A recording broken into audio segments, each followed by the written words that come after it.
अस्सलामुअलैकुम, मेरा नाम अब्दुल हादी है। आज मैं तुम्हें नबी करीम सल्लल्लाहु अलैहि वसल्लम के नवासे जन्नती नौजवानों के सरदार हजरत हसन रजी अल्लाह ताला अन्हु की जिंदगी का एक खूबसूरत पहलू सुनाने लगा हूँ। उनकी शादी का अंदाज, उनका किरदार और उनकी सादगी सुन लो, क्योंकि ये सिर्फ एक वाकया नहीं, ये सबक है। हजरत हसन रजी अल्लाह अन्हा निहायत खूबसूरत, नरम दिल और सखी इंसान थे। लोग उनसे मोहब्बत करते थे और वो भी लोगों के साथ हुस्ने सलूक में सबसे आगे होते थे। जब आपकी शादी होती तो क्या होता? ना कोई दिखावा, ना फजूल खर्ची, ना आजकल की तरह लाखों के फंक्शन थे। सादगी, बस सादगी। रिवायत में आता है कि हजरत हसन रजी अल्लाह अन्हु निकाह को आसान रखते थे, महर मुनासिब रखते और बीवी के साथ ऐसा हुस्न सलूक करते कि लोग हैरान रह जाते। आप रजी अल्लाह अन्हु का उसूल ये था कि अगर किसी रिश्ते में दिल ना मिले तो जुल्म ना करो, जबरदस्ती ना रखो, इज्जत के साथ जुदा हो जाओ।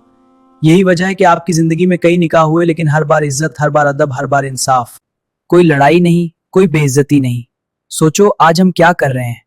छोटी छोटी बातों पर रिश्ते तोड़ देते हैं या फिर जुल्म करके भी साथ रखते हैं। हजरत हसन रदी अल्लाह अन्हु हमें सिखाते हैं, रिश्ता रखो तो इज्जत के साथ, और अगर निभा ना सको तो भी इज्जत के साथ जुदा हो जाओ। और शादी को आसान बनाओ, बोझ ना बनाओ। ये बात दिल को लगी है तो उसे आगे जरूर पहुंचाओ।